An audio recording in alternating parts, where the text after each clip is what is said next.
Hello, welcome. Did you miss us? We did. I'm so excited to be back to bring you another episode of Highlife Music Deconstructed. If this is your first time with us, welcome. Let me tell you a little bit more about the series. We've basically been covering the history of highlife music over the last century, and we've been touching on different generations and looking at how politics, social changes, different types of musical influences, and people have been shaping the sound. My name is Abena Serwaa, and I'm the founder of AKADi magazine, which is a cultural publication which connects Ghanaians in the motherland and the diaspora. And I'm joined today by Johnson-Tackie, who is a vinyl record collector. He's also a DJ, a cultural archivist, and activist as well. Yes. Anyway, it's good to be back, Kirst. It's really good to be back. Good to see you. Yep. So tell us a bit more about what you'll be sharing with us today. So yes, I think it's been quite a long journey. We started this thing with from episode 1, where we spoke about traditional music, and now fast forward, I don't know how many weeks, we're going to be covering Borga Highlife. So we'll be looking at the period between roughly 1980 to 1992, 93, more like mid-90s. We'll be looking at post-revolutionary musical period as well. To make it easier for everyone, I've actually decided to split it into 7 manageable segments, so everybody gets a better view of what actually happened. So first of all, we'll be looking at the day the party came to an end. So we had 2 coups in Ghana, 79 and 81. We're going to look at what impact this had on the music scene in general. We will look at highlife music outside Ghana. Thirdly, we will be looking at technology within highlife music and the rise of Borga Highlife as it happened, if I should say. We'll also be looking at the slight contention between George Darko and Pat Thomas as to who released the first Borga Highlife album. We'll also be examining some of the structures, so some of the industry structures that supported these musicians during that era. And then finally, we'll be looking at the rise of hip hop and the explosion of hip life in Ghana. So quite a lot to get through today. Not quite a lot. I think it'll be the same time, but I've got fantastic music, so I think it'll make the journey more pleasant for everybody. So what do you have for us to start us off? So to kick us off, I have got what I call the creme de la creme of Borga Highlife music. So this is it. This is Nana Champong and his Highlife rappers. I mean, what a very sort of odd name to have for a Highlife band, Highlife rappers. Why? But it's got no rap. Okay, well, I'm sure we'll find that exactly, out when we listen. But I mean, Nana Champong was one of the luminaries of Borga Highlife. So I'm going to cue this 1 sec. If you could please tell them how much we love them. So while Bernard is preparing the track, I want to encourage people who are watching, if it's your first time or if it's not, if you've got any comments, any questions that you'd like to share with us, please do so in the comment section and we'll make sure that we respond to you. If you want to follow us, we're on Instagram and Twitter, just at HMDSeries. And if you feel like live tweeting as well, just put #HMDSeries and tell us what you think. Yeah, great. Are you ready? Yes. So this particular track is called like "Show Me Your Love." Yeah. Which in Tree means exactly. See, he's just trying to embarrass me. That's fantastic. So this means show me your love. So basically, yes, show me your love. Nana Champong and the Highlife rappers.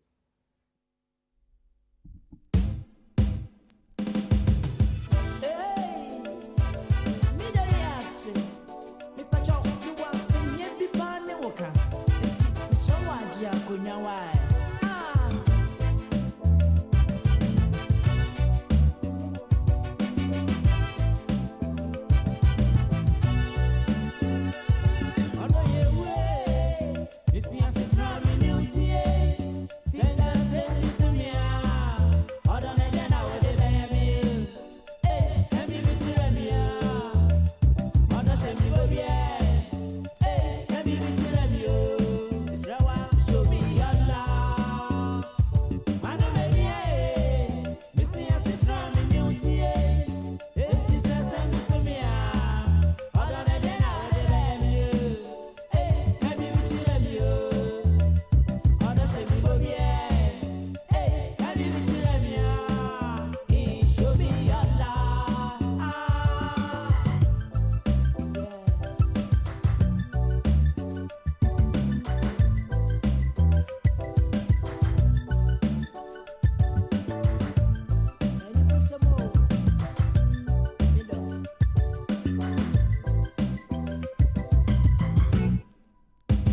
Welcome back, people. If you've just joined us, we were listening to Nane Champong, Mr. Loverboy, I think he's also known as.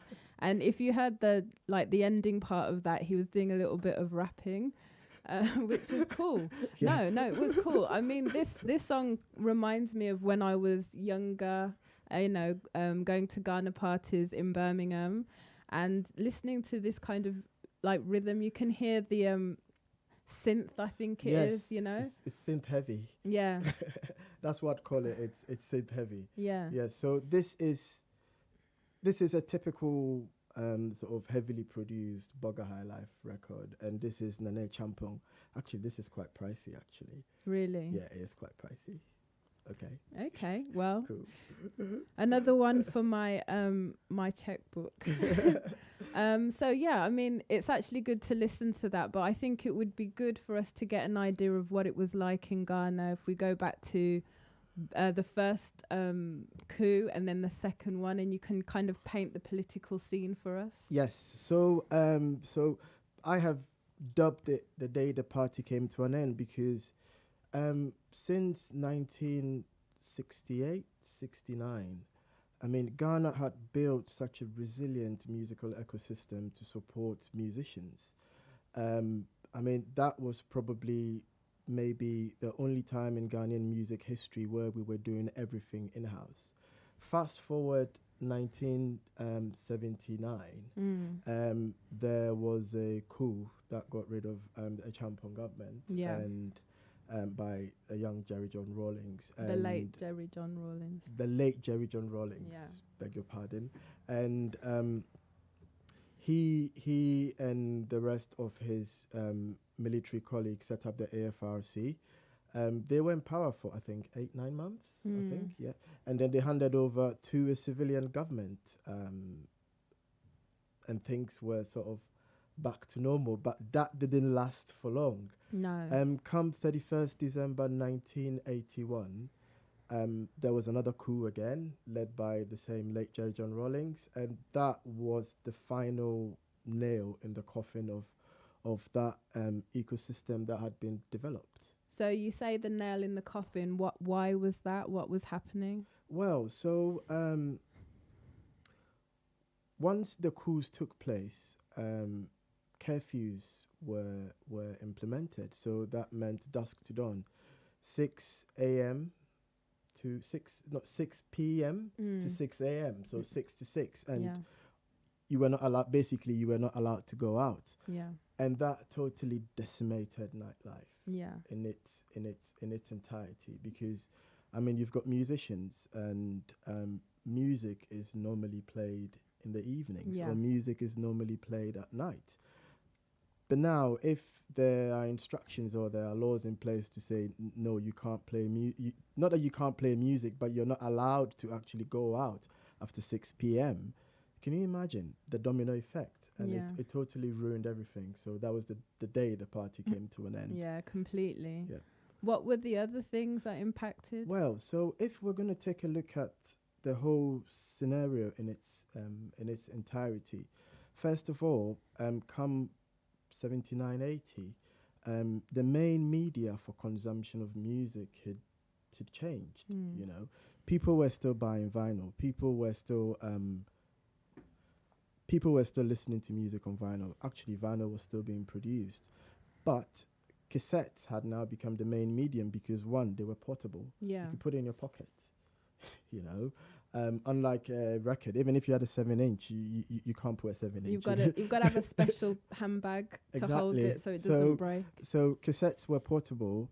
Cassettes could hold more capacity. So instead of having maybe 20-25 minutes on an LP, you can have 90 minutes. You remember those C90 cassettes? Yeah. Yes. So and cassettes are easier to duplicate. So there was this era of rife piracy because the cassettes were being duplicated like on an industrial scale, en masse, you know. So that in the first place, it stopped the musicians from first of all getting their royalties. You know, they couldn't get paid because they were being robbed left, right, and center. Yeah. you know. The second point as well was the issue of import taxes. You know, the government had skyrocketed the rates that you had to pay to a tune of probably 250%. Okay. You know, So that would mean, say, if you wanted to bring in a guitar or something, you'd be paying through your nose. well, obviously. So if you went to the shop and bought a guitar you went to say a shop in Tottenham Court Road, you bought a guitar for 75 quid.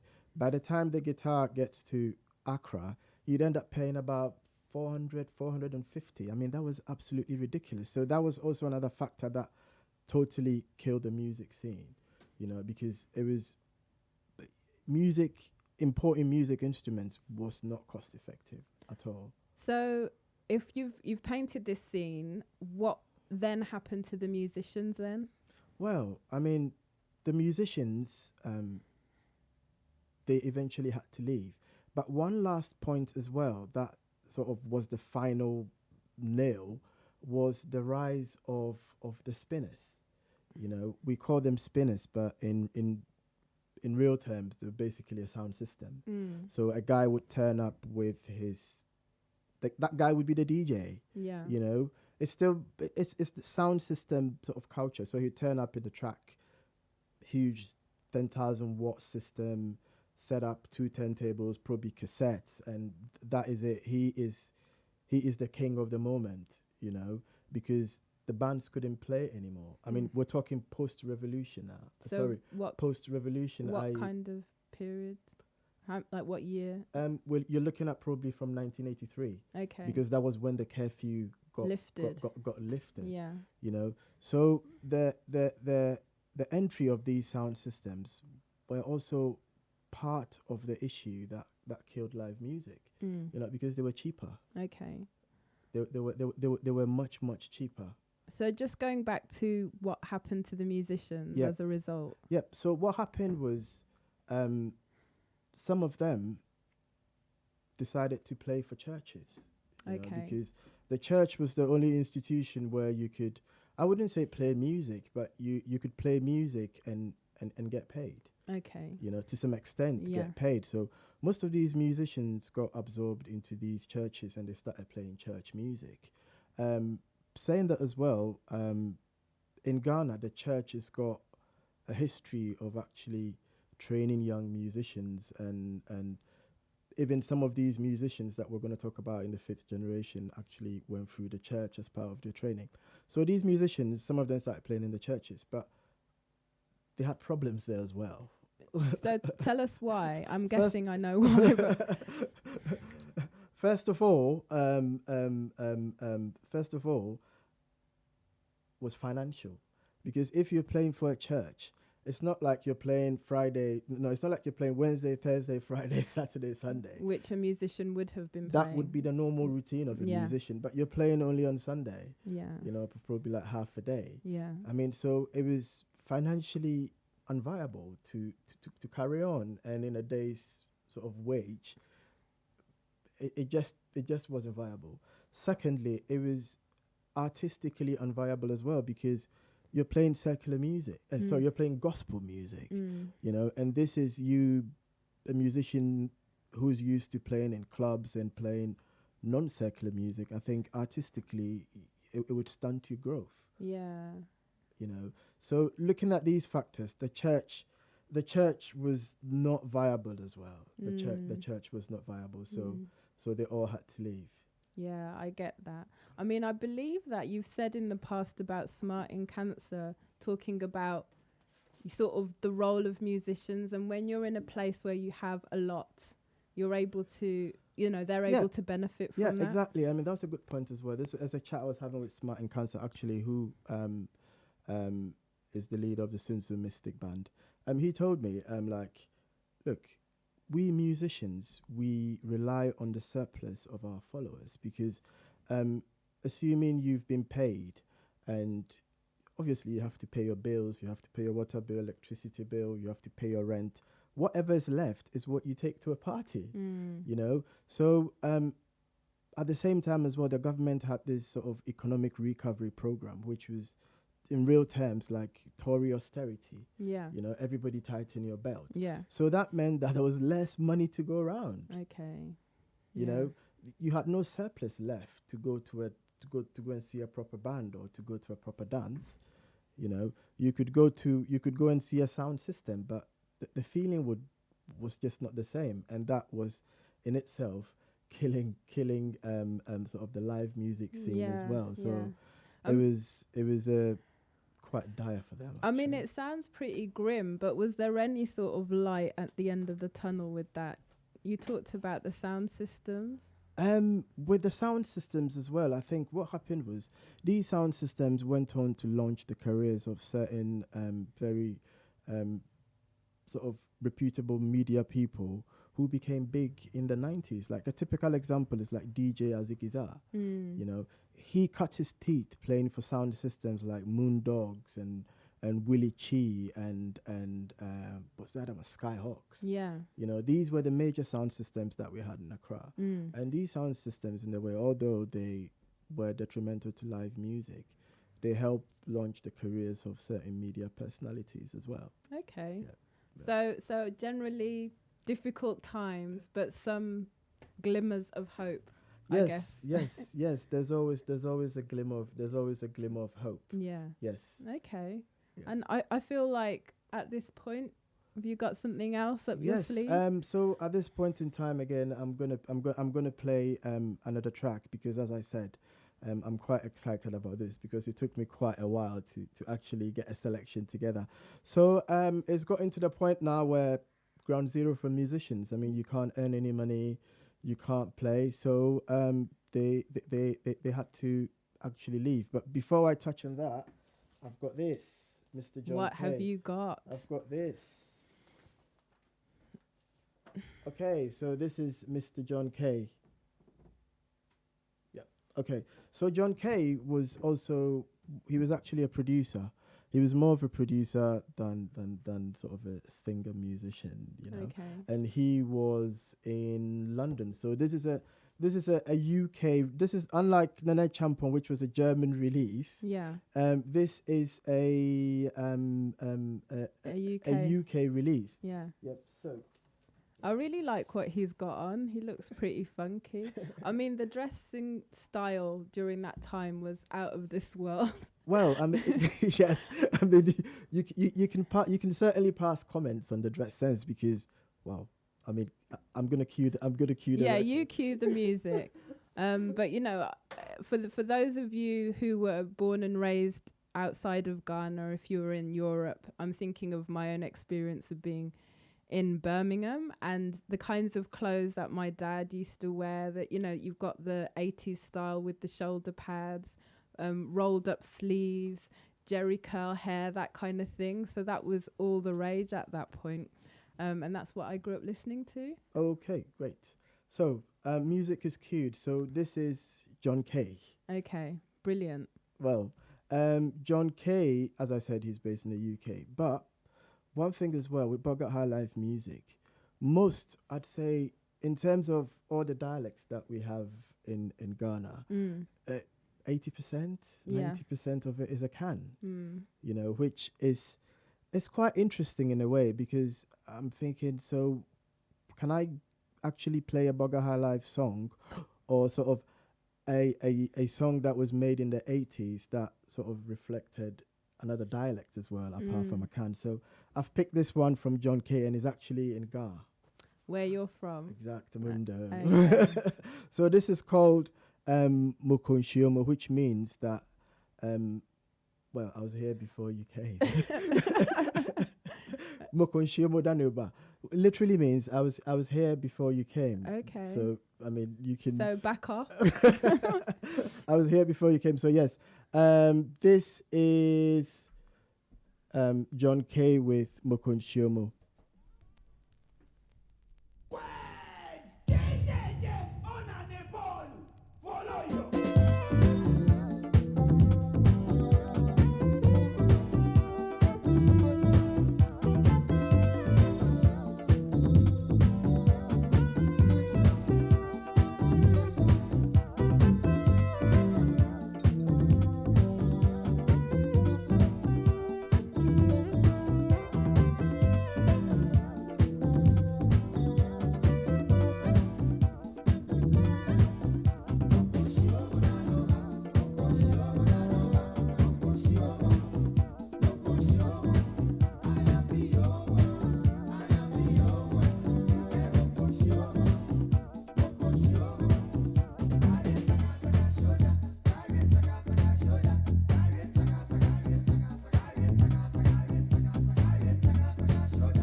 John Kay. It's a really familiar song for me, a Ga song. I've just found out what it means from Bernard. Are you going to share it with? I'm not going to embarrass myself by speaking Ga, but tell us what it means. So this is John Kay, and this song literally means I was I was here before you came. So yes, watch your mouth or something like that. Okay.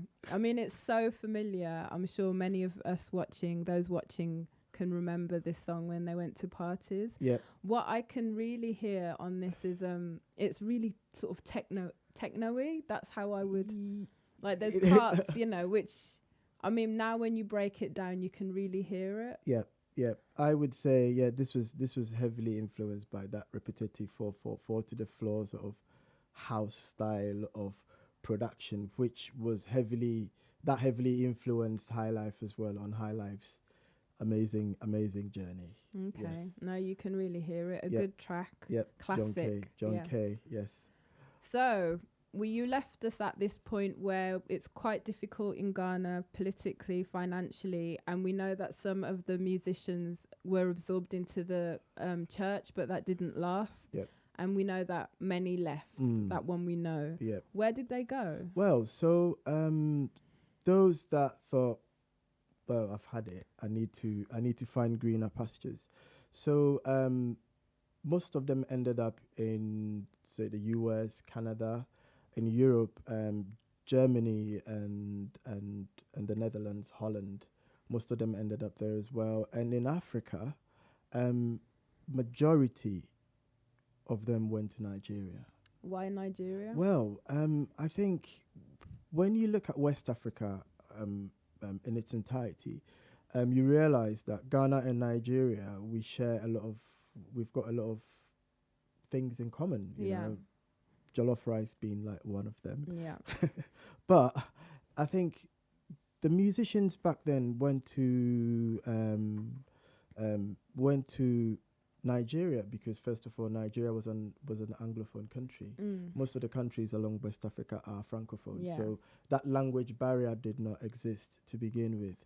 Secondly, there had already been an established community of Ghanaian musicians from as far back as probably 75. Yeah. You know, because you had someone like Okuku Seku, who before 1981, the coup had, or from between, say, 76 to 81, he'd released about 10 albums. Wow. On Nigerian labels. Okay. You know, like reputable ones like RAS, same one that you had Prince Nico Mbaga, the Sweet Mother. The Sweet Mother guy. So that was also one element, that strong community of Ghanaian musicians. And then thirdly, I think both music industries had a relationship. Yeah. You know, if we go back to what we covered during the big band era, that is with the second generation of musicians, we realized that when the Broadway dance band broke up in 57 and reformed, and they were reformed as the Uhurus. Yeah. You know, we had Sami Obot, who was the leader after Sam Plunge left. And Sami Obot was Nigerian. Yeah. You know, so if back in 1957 you had a prominent Nigerian musician leading a very prominent Ghanaian dance band, I mean, that tells you that trust and that connect is still there. So that was also one major factor that made most musicians go to Nigeria. Okay. Well, that makes a lot of sense. Yep, it perfectly does. And then you talked about those that went to the West, so they went to maybe specifically Germany, if we want to talk about. I mean, yes, they went to Germany because back in the 80s, the German government had a very generous asylum application scheme, so it was quite easy for you to get political asylum in Germany. And it was sort of legitimate because there had been a coup and it was quite unsettled. So you had a lot of these musicians make their way to Germany, you know, and they mainly settled in Düsseldorf, Berlin, and Hamburg. So you had this buzzing Ghanaian community in Germany. You had Ghanaian communities in Holland. Yeah. Don't get me wrong. You had a big Ghanaian community in the Netherlands, like in Amsterdam and Rotterdam. Yeah. But it wasn't as vibrant and as colorful as what you had in Germany. Yeah. You see, so that was one reason why, or probably maybe the primary reason why they went to Germany. But saying that as well, those musicians were not the first sort of batch of musicians to go to Germany. Okay. In 1977, you had a reggae band called Root Sanabo. Okay. I think my friend Akol Alabi actually played in that band in 77. I mean, he went to Berlin with them. So the Germans had already had a taster of what Ghanaian music was like, although it was presented to them in reggae format. Yeah. They had a feel of what it was, what the Ghanaian music sort of felt like and sounded like already. So you've talked about the music that, or the musicians that came over, but what was the music scene like at that point in the world? Well, I mean, if you look at sort of music dynamics, I should call it that way, from episode 1, you can tell there's always a parallel shift between what was happening globally and what was happening to Highlife. You know, so 1979-80, what was in vogue? I mean, what comes to mind? Disco, boogie. We've heard some house, techno, those kinds of sounds. That's what I'm thinking. Yes, that exactly. It was disco, boogie, house, techno. That was what was in vogue at that time. You know, if you went to the States, that was black music. Yeah. You know, all of them. That was what was in vogue. So, what happened was, with that in mind, the musicians also, they didn't decide, I wouldn't say copy, but they became influenced by these sounds. Yeah. You know, they began to incorporate some of these rhythm structures. So for instance, if you look at the rhythm structure of disco music, it's basically 4 to the floor. So for normal people, can you explain what that means? It's basically 4 to the floor. So it's where the bass drum hits on every beat. Okay. And how does that compare to Highlife? Highlife, I'd say the rhythm structure of Highlife is more syncopated. Okay. You know, it's not on every beat. Okay. You know, it depends on who's even playing the drum. Yeah. I mean, so that's why Highlife style of drumming is so related to jazz. Okay. That makes sense, which you talked about in previous. In I think episode 2. Yeah. So these Highlife musicians took that rhythm structure, you know, married it with technology, you know, with mainly singing in a can and a can melodies, you know. So that sort of led to the creation of a new sound, which we call Borga. Which we call Borga Highlife. Okay.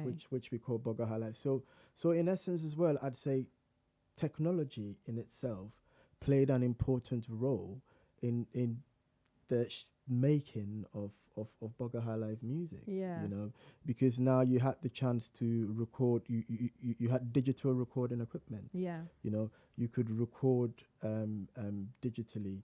You could play instruments that you could mimic instruments like horn lines. Yeah. That is why most of the Borga Highlife sounds have these really synthy horn lines. Yeah.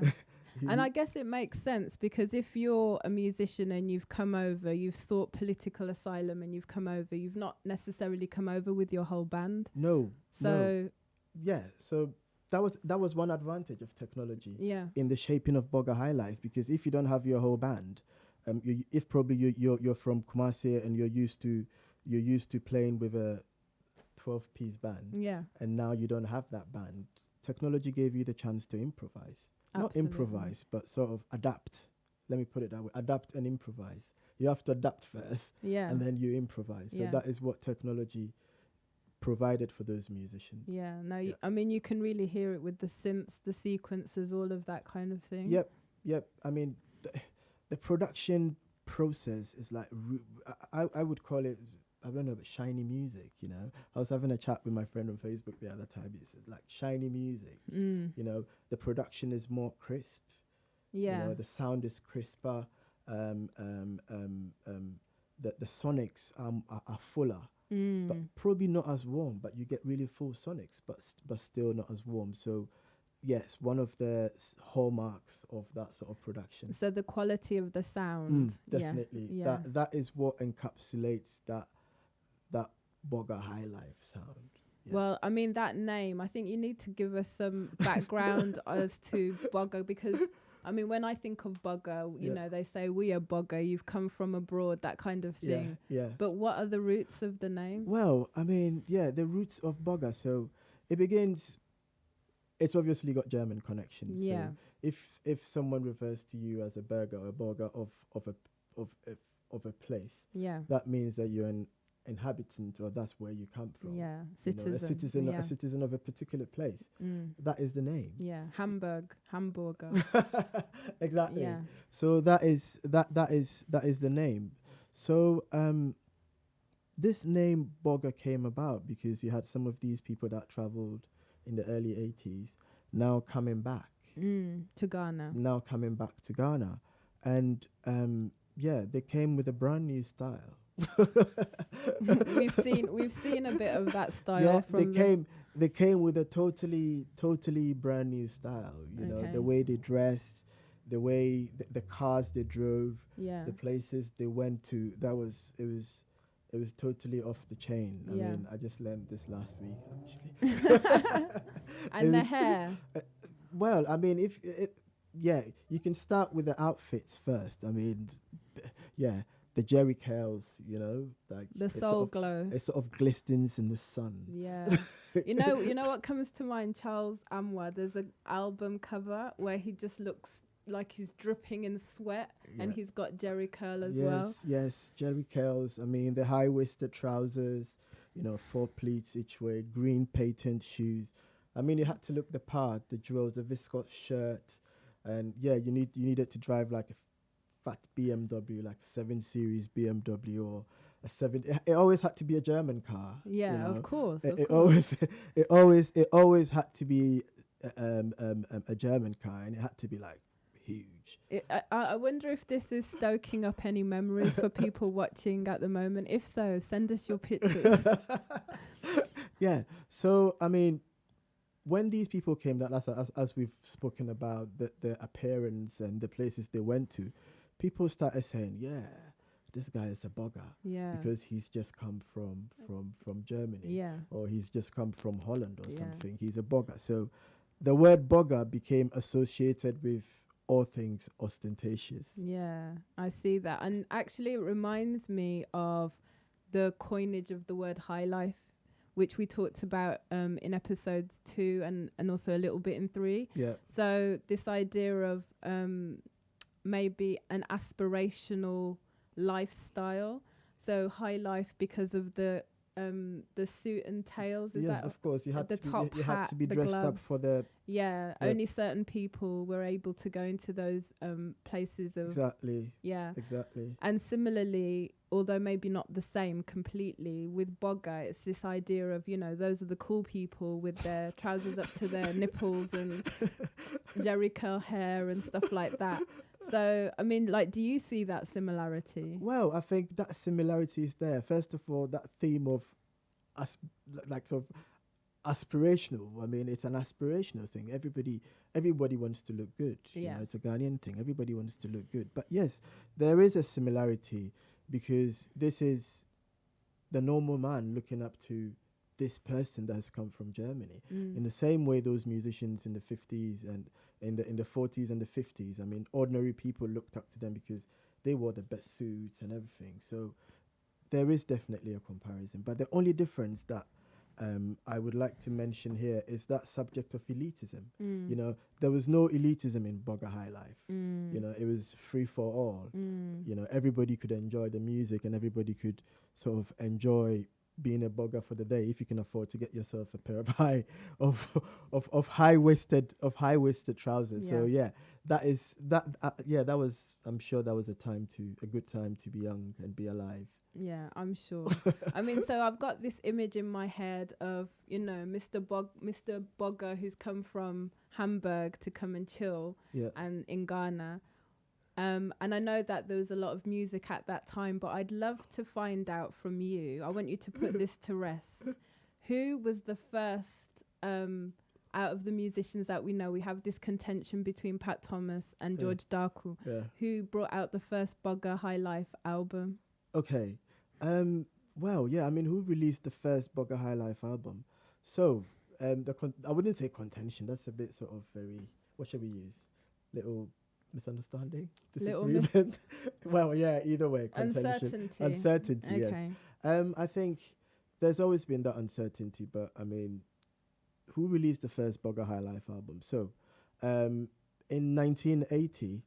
Pat Thomas with some of the members of Mari Jata. So you had people like Nat Usmanu, Akolabi as well, Akolabi, and then Bob Fishin. They went over to Berlin and recorded, actually, and Bob Fishin and George Darkle. George Darkle, so they went over to Berlin to record Pat Thomas's 1980 album in 1980. And on that particular album, there's a track called Yesu Sanbra. George Darkle actually played guitar on that track. So that is it. And then in 1983, George Darkle releases an album, Friends. Title of the album was called Friends. And on that particular album was a track called AKADi Brofo. Oh, I know it well. Yes, and I think everybody knows AKADi Brofo. But there's this always sort of, okay, but who released it first and what happened? And okay, to begin with, let's look at the release periods. Pat Thomas was released in 1980, just after the 79 coup. Yeah.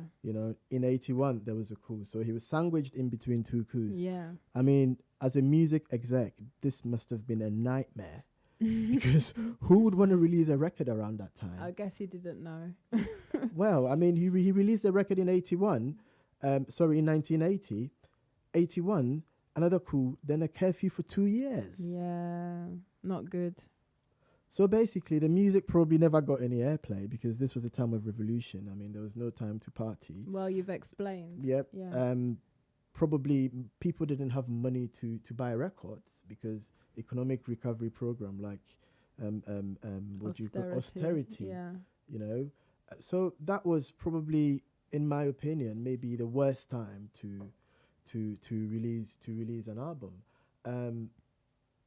George Darkle released his in 1983. Yeah. Just after the curfew. When things are starting when things, I mean, at least now there was nightlife. You had spinners, there was nightlife. But he released his in 1983, and I mean, things had picked up a bit. No more curfew, at least you could party all through the night. So it was a hit. It was an instant hit. Okay. It was massive commercial success just because it was released at the right time. But that certainly wasn't the first sort of Borga Highlife album. I'd say 1980 was the first one. Yeah. Well, we can understand why there was this confusion. Maybe that's the word. Yeah. I mean, to begin with, George Darkle was even involved in the release of 1980. So yeah. So he did do the first one as well because he was on it. Well, you can say it that way.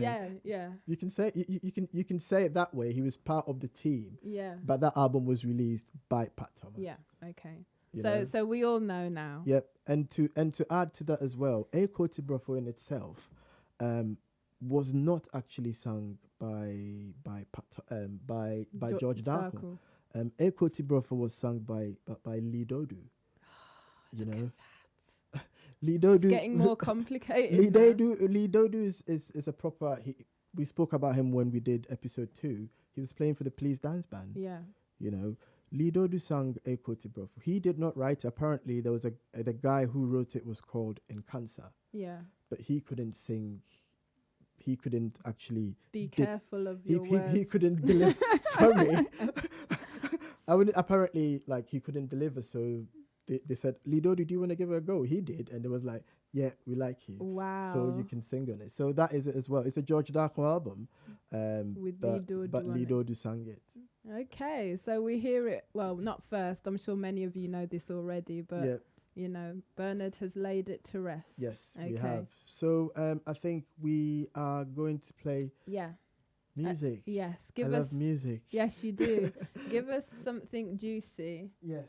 But you know, I feel like we need to just say a few words about George Darko after all of what you've said. Well, And please. I was doing a bit of hunting and stuff, and many of you will know this already, but some facts about him. He was born in 1951 in Akropong, and I believe that he was part of the military. So he was a musician in a military band. Please, you know, correct me if I'm wrong.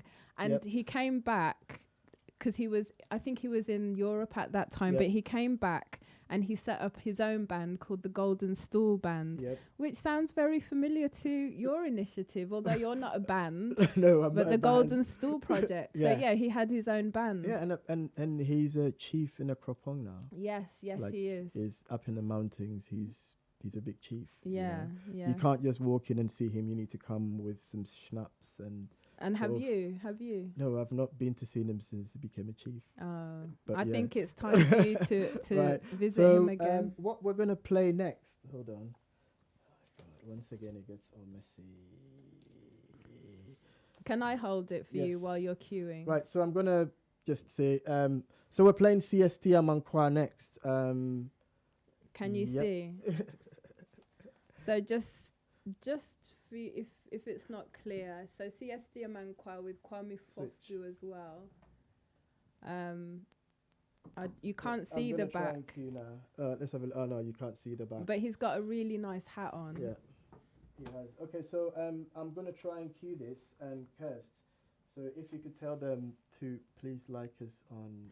Yeah, so as I said at the beginning, first of all, if you've just joined us, welcome. This is HMDSeries and we're in 5 parts. This is part 4 and we're talking about Borga Highlife. So if you would like to share your thoughts, please let us know. There's the comment section. So if you're on Facebook or YouTube watching us, you can do either on there. Also, you can follow us at HMDSeries, all one word, on Instagram and also on Twitter. And if you felt like live tweeting or just saying anything, you can just put a hashtag in front of that and tell us what you think of the show so far. Yep. Okay, great. So I'm going to play CST Amankwa. I think Kirst showed it already. So CST Amankwa. So this album is proper 80s. This is from 1988. Okay. The tail end. Yeah, this is the tail end, but that was when I'd say it had sort of peaked. Okay. You know, so this is a typical 4 to the floor sort of. It's got that sort of disco beat at the beginning, and it's called Yewo Eyim.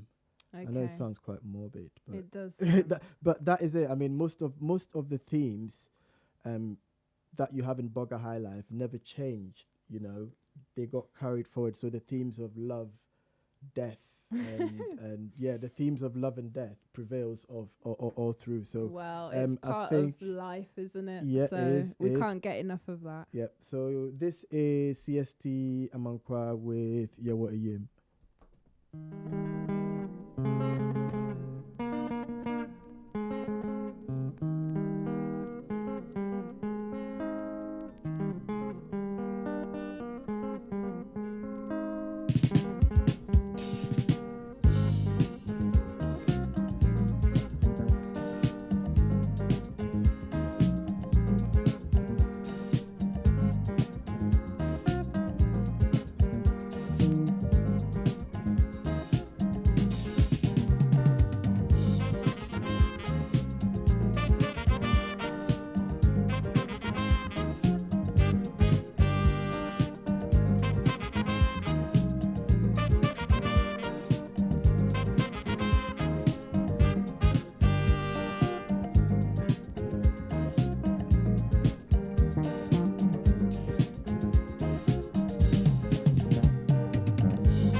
Batampa, or would you own Tanyasa? As your button wear, and so a wagon and ma.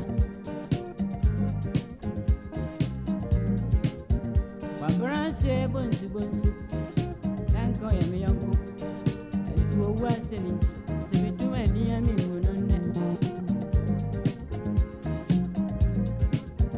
Barbara, I won't fit you. No baby, neighbor. So yeah, we see a bend. Oh, anyway, what do you bet you? And so now,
back, and you were just listening to CST Amankwa with a very morbid lyrics, but a really uplifting song. I can really hear the disco elements in there. Yeah, this is a dance floor killer actually. Oh, okay. This works every time for me. This works. So CST Amankwa Yawayim, as Abena Sarah said, quite morbid lyrics, but I mean, this on the dance floor is like a nuclear weapon. It totally, Yeah. it totally does the job. So yes, that is amazing album again. And Patrick, could you kindly please show the album again, because this is a really, really personally, I think to me this is a really, really special album. Yeah. Just for the benefit of those who don't speak or understand Chi, can you tell us what the title means? Yeah, well, yeah means that I think we're in mourning. Yeah, See? yeah. I do understand a little bit of Chi, you know. I never said you didn't. I do. Okay, yeah, great. So CST Amankwa Yawayim. Yeah. So you've talked to us about, we've talked about the contention, we've talked about the sort of type of music and how that influenced Highlife, Borga Highlife.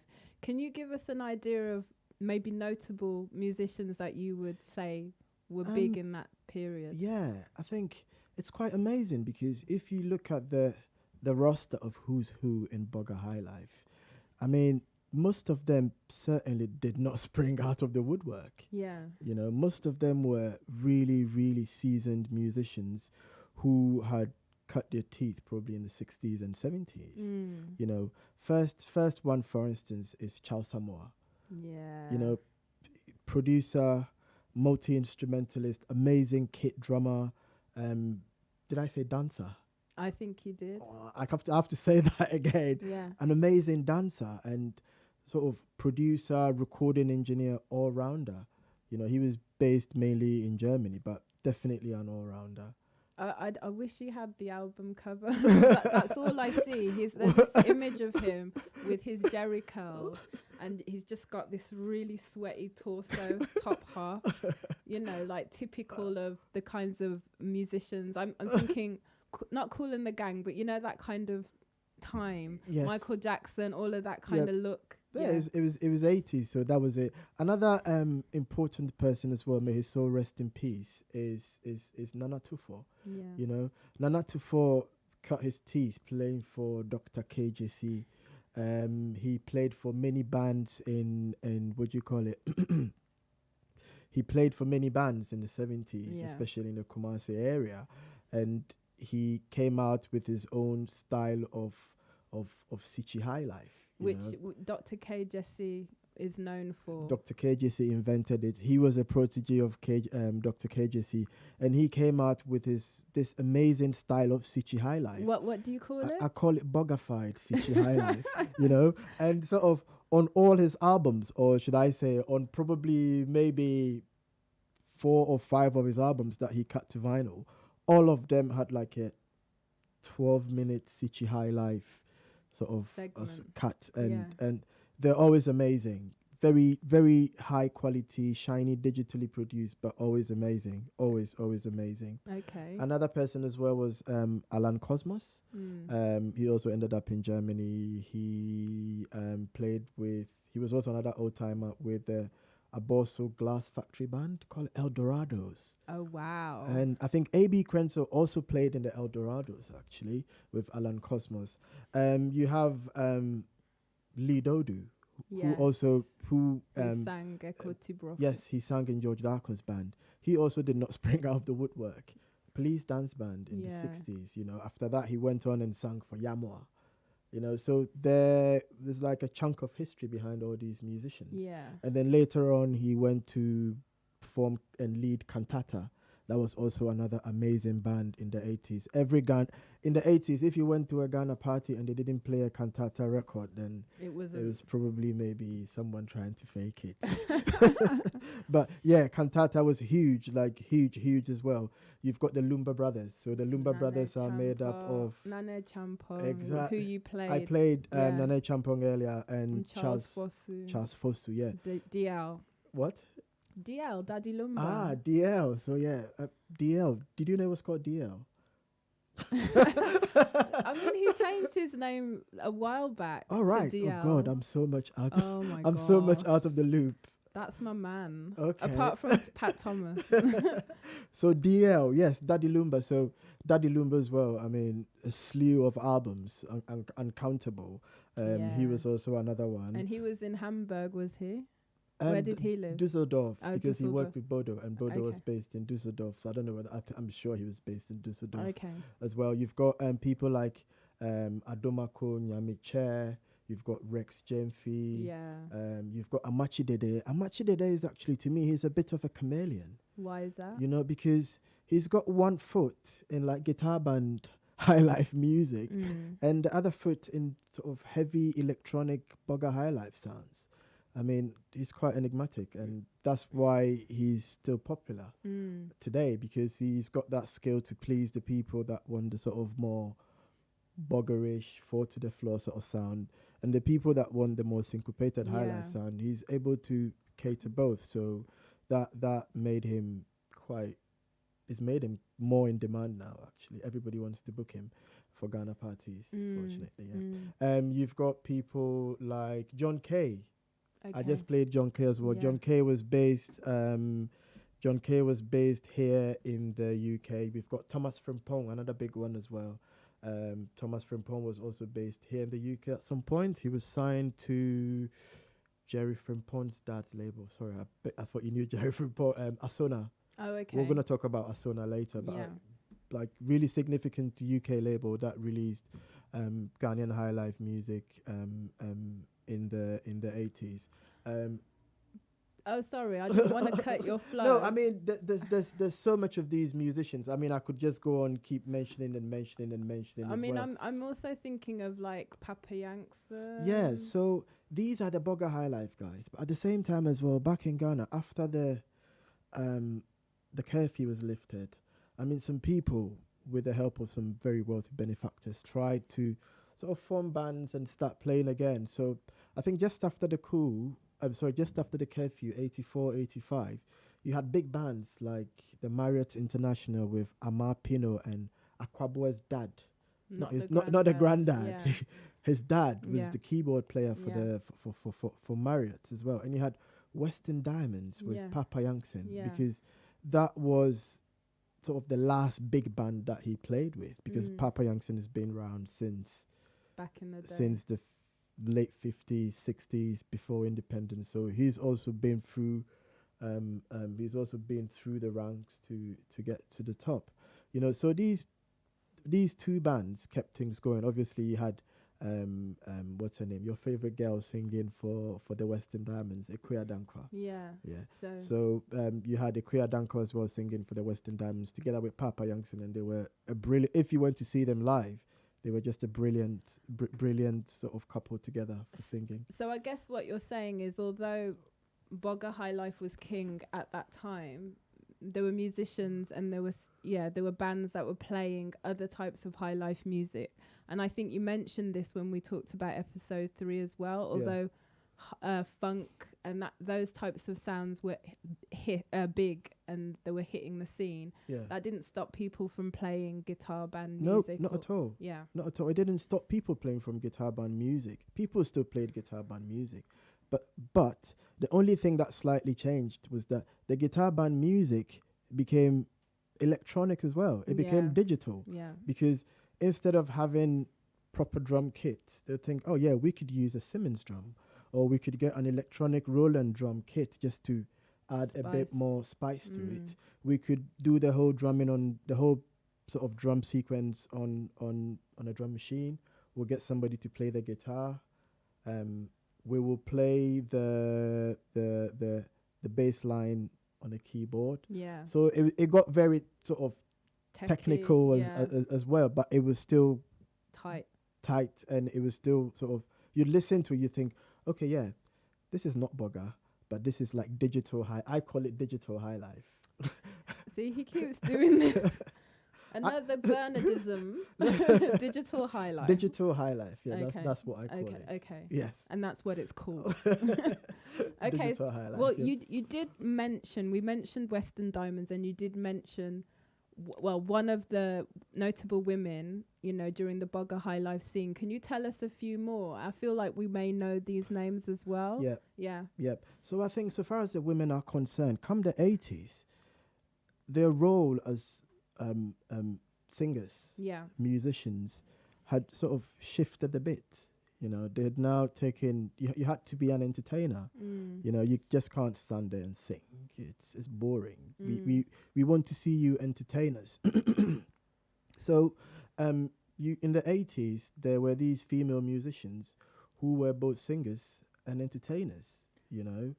Now, I know that when we've spoken off camera before, you mentioned about the Janet Jackson of Ghana.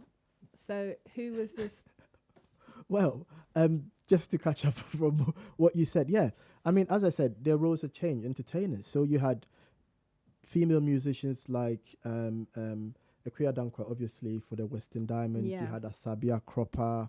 You had Becky Bainey. Yeah. You had the Tego sisters sprang up in the 80s. Oh, the Tego sisters. Yep. Yeah, no. The Tego sisters sprang up in the 80s. You had Lady Talata as well. You know, you had what's her name, Nana Love, who was actually married to a producer. I think the name was Randolph or something. Yeah, like Randolph. That. Yeah. Yep. And although she was based in Nigeria, and she started her curiosity playing funk, like singing, actually releasing funk records. But come the 80s, she was dropping some heavy disco sounds, which was produced in Nigeria. But basically, she was singing in Chi.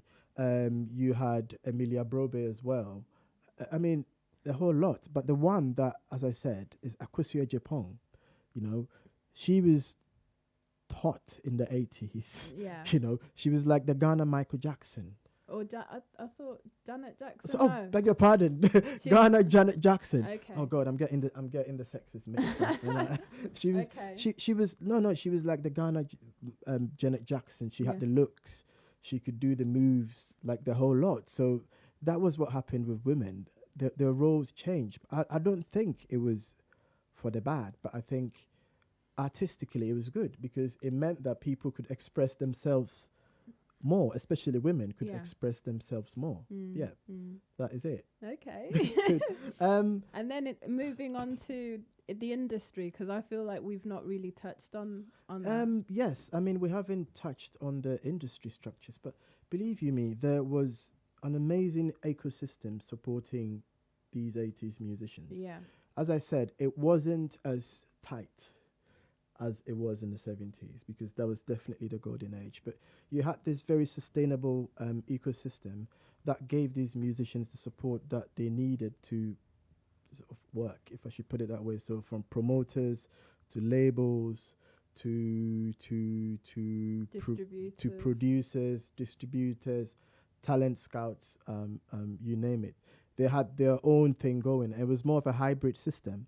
You know? Well, that's what I wanted to talk to you about, because when we think about our first episode, it was heavily sort of focused on Britain, actually. This is where you came to cut the records.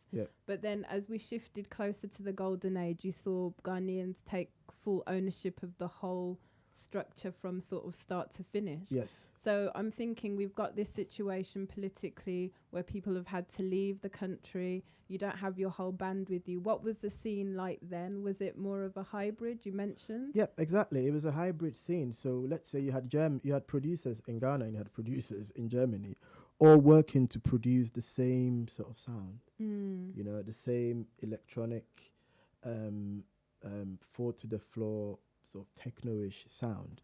So in Germany, you had most important, his name is Bodo Steiger. I mean, you cannot talk about Borga Highlife and not talk of Bodo Steiger. Bodo Steiger's contribution has been massive. I think without Bodo Steiger, Borga Highlife would not be Borga Highlife as we know it today. Fact. Wow. Bernard. Yep. You keep doing this? Okay, so tell us about this, you know, Bodo Steiger's. So you had Bodo Steiger, who was based in Düsseldorf. Yeah. His other working contemporary and close colleague, Peter Crick. Yeah. So these two producers were based in Düsseldorf, and they were churning out hits. So they worked with everyone, I guess. Like you name it, they worked with everyone. So Bodo Steiger has worked with Nana Piesier, Nana Tufo, A.B. Krenzo, Charles Amoa, Obibini Techi, Charles Fosu, both of the Daddy Lumbas, both of the DLs, Nana Champong, Daddy Lumba, even not too long ago, Oforian Ponsa. Okay. You know, Oforian Ponsa was a protege of Daddy Lumba, actually, I remember, because he used to sing for Daddy Lumba. Yeah. So that is the extent of Bodo Steiger's influence, whether it be production, recording, and even playing as a musician. Oh wow. So he understood high life. You know, he was one of the few producers who actually understood high life to the extent that you'd have Ghanaian musicians queuing up at his door just to have a session and have a recording. So that was really good. He had Peter Crick as well, who was the same, like his contemporary. Yeah. And they both they both lived in Düsseldorf. And between them, Peter Crick, Bodo Steiger, and Charles Samoa, they formed the Reiklang studio, which was in Düsseldorf. And that was the studio to go to if you were recording Borga Highlife. It had Charles Samoa doing technical work there as well. Yeah. So Charles Samoa was not only a musician, Yeah. but he had his hand in like the production pie, like Yeah. probably wrist deep. Because he produced A.B. Krenzel's one and only Borga Highlife album. What was that called? The one with, the one with the black and white hands. Okay. Like that. Ahim for band. Okay. Yes, the one with the, I think, the Ghana flag hands. Okay. That was produced by Charles Samoa. I Samoa. actually forgot the name of the album, the name of the album itself, but that was produced by Charles Samoa. So once again, hybrid system. You know, you've got Ghanaian technicians working hand in hand Yeah. with German technicians to get the sound Yeah. out, you know. And it wasn't always only in Düsseldorf. You've mentioned Berlin In as Berlin well. as well. So in Berlin, you had Uli Vega, Yeah. he famous guy.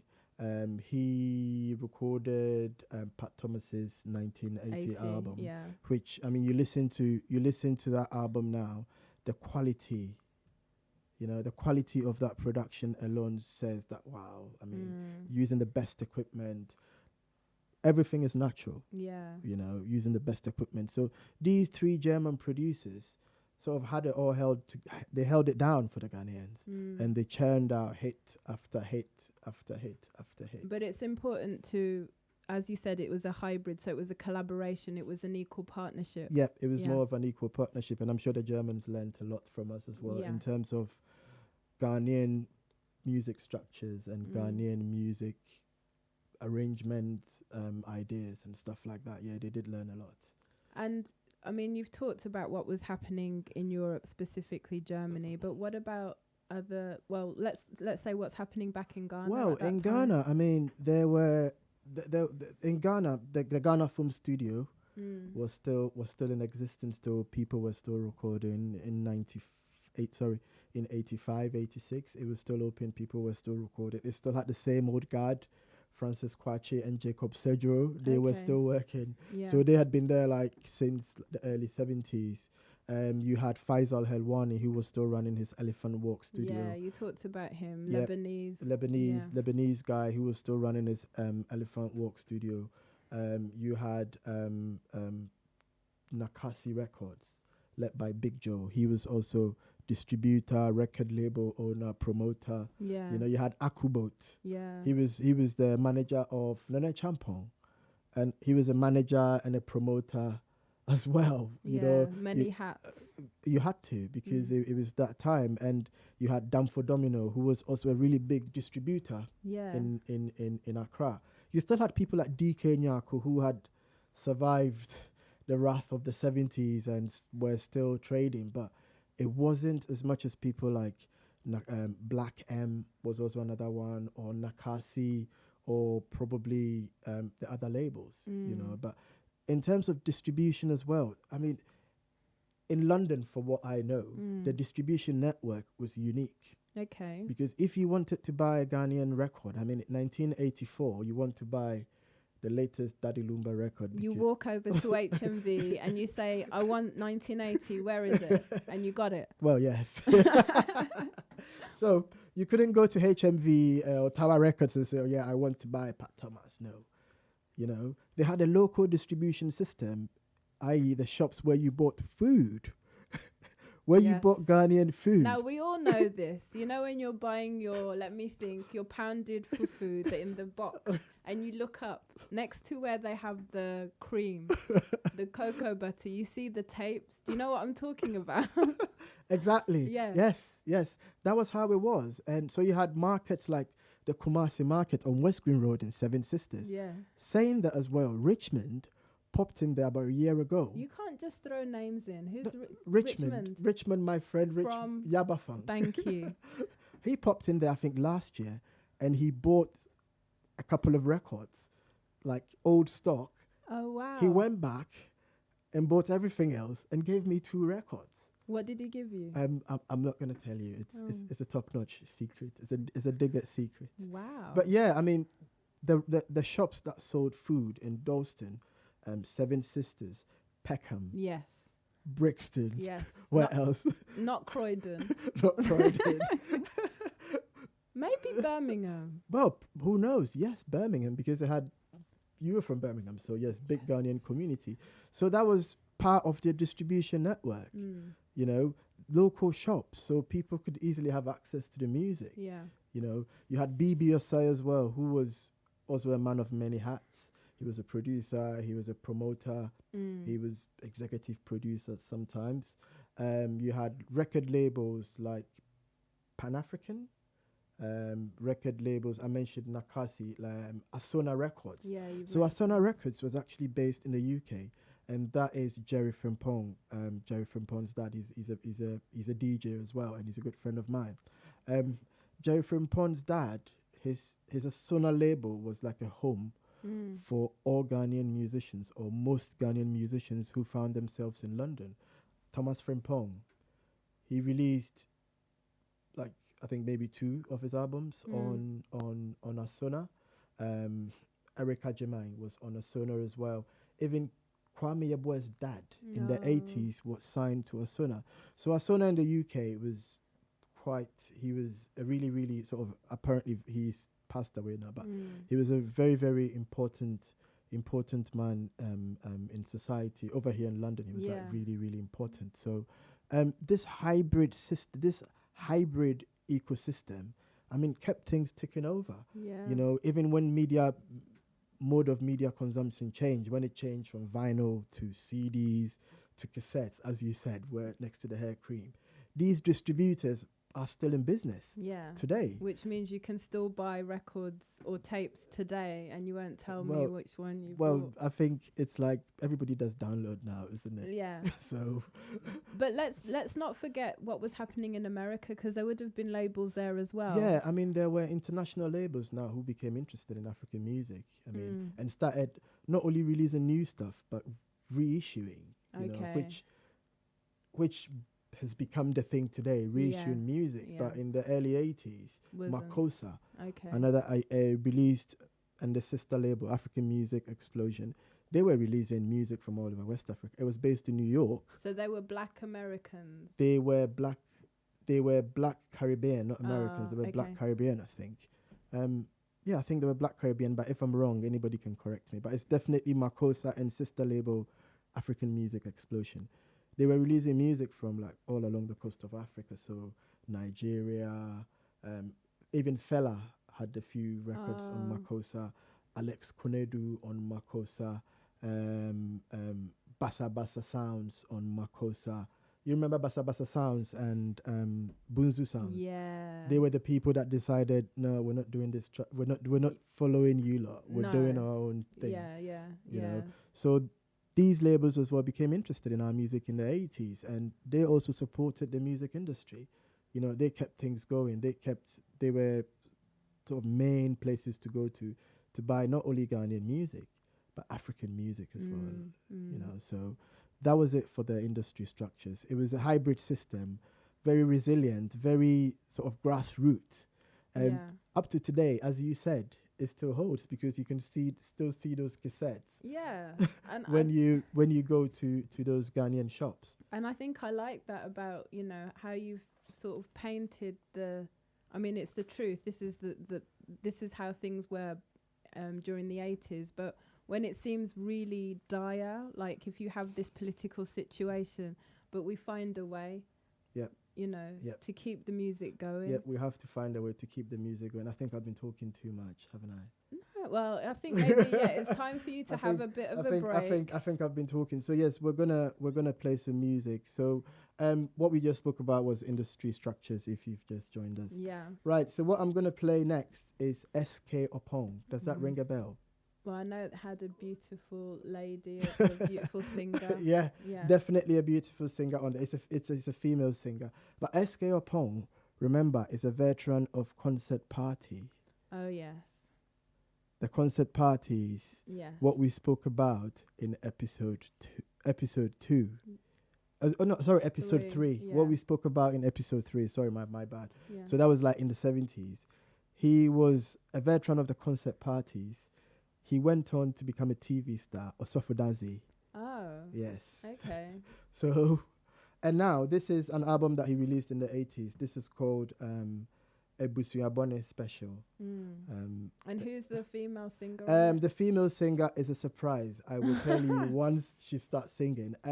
But this is a female singer because as is the tradition here on HMD, we always try and pay our respects to female singers because it's, let's face it, it's a male-dominated industry, Yeah. isn't it? So over here on HMD, on every episode, we play, on whatever sort of generation we cover, we play a star female or anything or any song that was composed, arranged, or probably sung by a female. So this is SK Opong and his Ebusuyabone Special. That's the name of the album. Let me just, I haven't got a sleeve for this, I'm afraid, people, because this album I got without a sleeve is quite pricey as well, but I got this without a sleeve. So if you could bear with me a sec, I will cue the song and Abena said I will tell you something nice. Yeah, well, I was doing a bit of digging. You see, it's not only Bernard who digs. And I found something interesting. Well, it was interesting for me because I found out there was a lady who was a singer on the in the Sunsum band, not just Becky B, but this lady was called Della Hayes.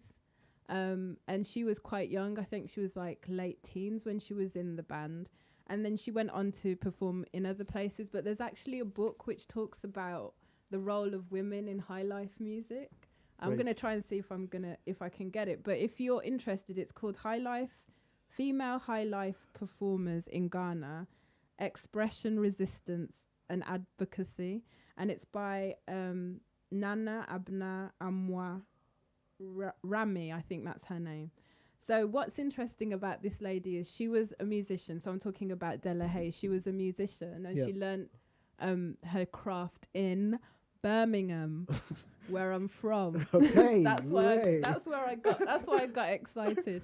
And then she became a nurse, which is, you know, a common profession. And your mum is a nurse? Yeah, so I think this woman's my mum. No, just joking. No, but I just thought that was really interesting, you know. Yeah. We haven't mentioned Della, but she was another musician in the Sunsum Exactly. band.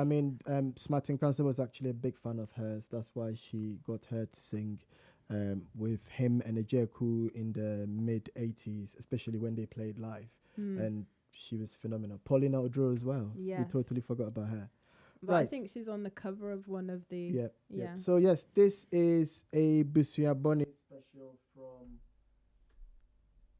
SK Opong. SK Opong.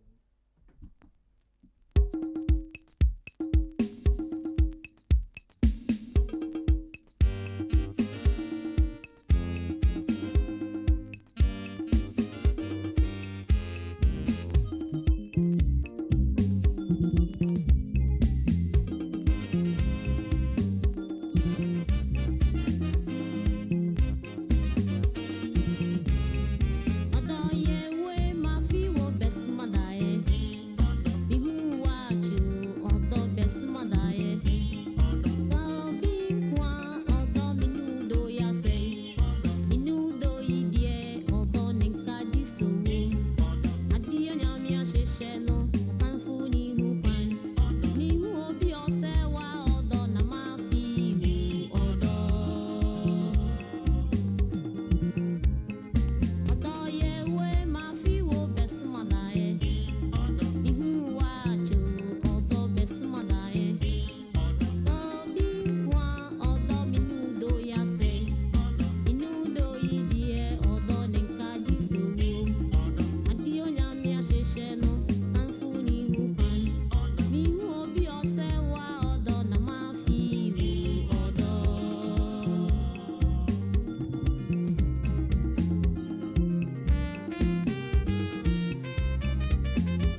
If you were just listening to us and listening to the song, you heard the honeyed tones of Beatrice Ajay, I believe, and that was an SK Opong song, wasn't it, Bernard? Yep. Yeah. Yep. SK Opong. Yeah. So she's Yes. got a really sweet voice. Yes. I mean, Beatrice Ajay's voice. One second, let me stop that. Beatrice Ajay's voice is phenomenal. You know, to me, it's like really. She's one of the really obscure ones. You know, because this record in itself is what I call digital high life. This is a typical example of digital high life because everything that is you look at the back of the sleeve and it's got 3 musicians. Yeah. You know, and everything is digitized. You're looking at a drum machine, a synthesizer for the horn to mimic the horn section. You've probably got a real guitar, but then it looks like that's it. So it's still guitar Influence. guitar band high life, Yeah. but it's Digitized. digitized because you don't have real musicians. So that was yeah. So that was also another special part He's of this. just rewriting the book on high life. Digital high life. Yeah, digital high life. I like them though. I like your words, man. Digital high life, yes. Okay. So I mean, you've really given us you've given me a really good overview of a period in my life when I was growing up, when I listened to a lot of these songs, you see. Yeah. And I know that you'd said in the previous episode, about how you were quite keen on looking for high life music that had that funk influence. Yeah. And possibly these ones you may not have considered at the time. Well, from my perspective as a digger, I think looking for records in 2006, 2007, I wasn't interested in Borga Highlife. My ear was tuned for the warmer analog sound. I was not interested in the digital sound. So I think, there were instances in Ghana where I'd leave boxes full of 80s music from a distributor. Oh, wow. And in Makola. Yeah. And I'd just sort of leave it because I'm thinking, no, I don't want that. I want the Ofo Bros labels like the K Frimpons. I want a Mercury Dance Band, you know, the Frank. I wanted the real deals. I was not interested in sort of Borga Highlife music. So what do you think happened? Where did this shift come in terms of what diggers were looking for if it wasn't you? Well, I think 80s Ghanaian music has now gotten really popular. This is mainly because you've got a new generations of younger DJs. I'm not saying I'm old. I'm not that He's old. old. You've got a younger generation of DJs who grew up to the 80s sound. Yeah. You know, they grew up listening to, if you're in the UK, you probably grew up listening to Rick Astley, or you grew up listening to like horrible banana. I mean, like Lovely really, Bananarama. really. No adjectives, just I say know, the name. I know. I mean, sorry, my bad. I mean, that's how sort of bad it can get. But I wasn't really interested in the 80s sound. But these young crop of DJs, they grew up listening to that sound. So to them, it's familiar territory. It's familiar. I grew up listening to music with loads of synths and Simmons drums. So this is cool. This is perfect. This is really cool. But saying that as well, I have not become a convert, should I put it that way. But I think I have more grown to appreciate what these Borga Highlife musicians did as artists. Yeah. You know, I've grown to appreciate what they did as artists, what they did as technicians. Yeah. You know, it's amazing. Forget the fact that I was looking for 70s music. It's the fact that 80s sound is what's in now. You know, people produce music now, so it sounds like the 80s. Yeah. In Ghana, people are doing that now with, what's that guy's name? Oh, gosh. With Busum P. Yeah, Busum P. with that song that has a really strong Daddy Lumba. Yes. Yeah. Yes. So it's... Asabone, is it? Yeah, but what was the name of the guy who sang the song, though? Oh, gosh. Damn it. Yes. Right. It's just escaped us. This is what happens when you don't go to Ghana that often. But you forget things. Yeah. But yeah, I was in Ghana last year, so I'm sort of not allowed to forget. Yeah. And I was playing it off the chain, and I have no reason to forget either. Exactly. But anyway, I think you know which one. It was Asabone, I think. Yeah. I think I know the one you're talking about, because I remember it's got Busun Piyong in it. So that is it. You've got a new generation of people now who Paper. Lord Paper. Yes, that's his name. Yeah. Lord Paper. Yeah. Oh, brilliant! You got good memory. So we did it together. I said Paper, you said Lord. Let's get back on track. So what was it again? So it was the fact that now you've got new younger DJs. They're familiar with the 80s sound. So what happens? Those 80s records now become collectible. You know, those 80s records now become sort of prized possessions. Yeah. You've got records that are going for thousands. You've got Aban or Aban, which means government, I think. Yeah, a US-based band. Their record is going for thousands. Yeah. Nana Tufo's records, too expensive. Charles Samuel's first record, £400. I mean, it's absolute madness. I've got a soft spot for Charles. So there you go. There's been a resurgence in 80s music because I think people's taste palettes have changed. And I think that's what I like about these chats that we have, because it starts off so dire. I mean, you know, the music could have ended, you know, during that political period, but it didn't. It sort of adapted, and you've used that word many times, and it's shaped a lot of our lives, you know. And I almost feel like what maybe some of us rejected or didn't like so much, you know, it's circular, it comes around again, and we move into the next generation, which is hip life again, you know, hip hop, and how it moved and morphed into hip life. Yep. And again, we move forward into the 90s and the noughties with that music. That cyclical process of our music morphing every X amount of years due to external influences. And yes, come early 90s, mid 90s, there was hip hop, because in America it was all about Kumodi and Naughty by Nature and MC Hammer. I was gonna say that's what I was thinking. MC Hammer. I'm sorry, I just lowered the tone, did I? MC Hammer. Maybe you're probably thinking about the dance, but yeah. Yeah. That was. But I think the 90s, mid 90s, hip hop was the thing for the younger generation, you know. So come the 90s, Borga Highlife, mid 90s, 95, 94, 95.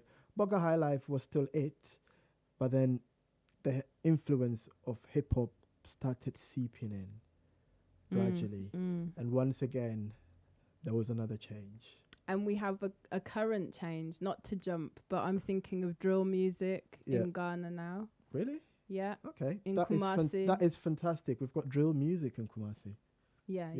I think next time I go to Ghana, I will actually check it out. But not to deviate, because I feel like, you know, I could talk about lots of things. I know that the focus for HMDSeries is always on live music. Yes. So, you know, as we move closer to the noughties, we see that sort of live music scene maybe diminish a bit. And I think this platform is to highlight and promote musicians that play live. Yes. So I believe for the next episode, that will be the focus, won't it? Yes. So just to reiterate on what you said again, I think it's quite dire, because now in Ghana, people that play live music do not really get a platform. They don't really get some sort of recognition to actually showcase what they do. And it's such a shame, because playing live music is vital. You know, live music is vital to everyone's soul. You know, you've got the pop musicians who would do something else other than sort of play live. It's fair enough. I mean, that is what they do. But here at HMD, we make it a point to stress on the point that it has to be live. So come episode 5, we will briefly touch on some of the other genres that spawned hip life, Afrobeats with an S, yes, Zonto. What else have we got now? Dance hall. And yes, Oh, absolutely. Really big. Yeah. Dance hall. I mean, Afro dance hall. That's what they call it now. Yeah. But we have lots. Afro trap. You Well, know, so we have drill, as I mentioned, you know. Well, I mean, drill is not necessarily Ghanaian, is it? No, it's not. But then, you know, the same with the music prior to that, hip hop. You Yeah, know, yeah. it sort of fused and Yeah, became. Yeah. So yeah, there you go. So we will be focusing more on live music. So episode 5, we'll be looking at the people that are still bearing the torch. Those young musicians who still want to play live, despite the fact that they will not be sort of celebrities, because everyone who does music by Ghanaian terms has to be a celebrity. You know, we'll give those people the platform. We'll give them the chance to tell us their stories. Yeah. You know, we will actually look at them from outside the ring. Like, most of them are touring now. Yeah. You know, most of them play huge European stages. Like most of them, Glastonbury. Womad, you name it, they've all played it. Most of them have released records on sort of UK labels, American labels. So I think come the next episode, we will be focusing on musicians that still play Highlife live. Brilliant. Yep. So we hope that you'll join us. That will be our final, or the 5th one, the last one in our 5-part series. Yep. But if you've missed any of what we've been speaking about, we've got all of the shows on our, they're on Bernard's YouTube channel. GoldenStool project YouTube Yeah. channel. And you can also find them on Miss B Writes as well, which is my other YouTube platform. Yes. But yeah, I mean, if you're on Facebook, you can stream what we've been showing thus far on there as well. But please, if you have anything that you want to ask the man who knows, who keeps coming up with new terms, please please get in touch, and we will also try and answer all those questions. Great. Yeah. So I think this is the end of the party, isn't it? Yeah, so this is the outro section, another song for you to play us out with. But before that, I think we may have some questions Yes. that came in early. I know that I have one. Yeah. So should we take it now or after? Let's take the question now. Okay, then. So this comes from Terence from Derby, and he's got an interesting question. He wants to know what you think would have happened if we hadn't have had the coup in Ghana, in terms of how that would have impacted on the music. Well, I think I'll make it really sort of brief. If we hadn't had the coup, our music industry would have been maybe 2, 3 times bigger than the Nigerian music industry as it is now. Wow. Yep, it will be, because the Nigerian industry has thrived because there was no disruption. You know, so they had that old guard of expertise, they had that old guard of knowledge actually guide them through the generations. I think, why do you think the Nigerian musicians are the best in Africa? Is because they've got a very sustainable ecosystem that's been in place since the 50s. But we've seen, like, with Highlife Music and Borga, because of the sort of migration of musicians, that changed the sound. So would you have seen more development with that golden age? Would it have been a longer period? Would our music... Well, of course. I mean, it would have been not only a golden age, we would be living it as the Nigerians are doing now. Okay. Because the goodness would have continued as it did in Nigeria. Okay. So, yeah, if we hadn't had the coups, our music industry would have been bigger than Nigeria. That's all I can say. Well, you heard it from the man who knows. Yes. So, to round us off, I'm going for another not old timer, but he has been on the scene for a long time. Mr. Alan Cosmas. And this album is called Soca. I'm going to cue it. Okay. Is it very soca-ish? No, carry on, carry on. As Bernard has said, and we've said sort of previously, do follow us, because we plan to be sharing more news, commentary, engaging with the Highlife musicians that are still on the scene, new and old. So we're on HMDSeries on Instagram and also on Twitter. And, you know, just drop us a line. We're here and we want to keep sharing this knowledge. Bernard? Yes, thank you. Thank you very much. So, yes, thank you very much for listening to us. Really, really appreciate it. Thank you to technical producer extraordinaire. Yeah, Patrick Ofosu. Sound engineer extraordinaire. Without Patrick, we wouldn't have all these nice images, as you can see. So we'll leave you with Alan Cosmos, and he calls this Yebi. This is a little bit disco techno edge, and you're gonna love it. So yes, thank you very much. You say good. Thank you too, and join us. Yes, we'll be back shortly. We'll be back in the next couple of weeks before Christmas. Fingers crossed. And we'll be bringing you the final episode 5, where we talk to the new kids on the block. So yeah, stick with us. Thank you.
Connect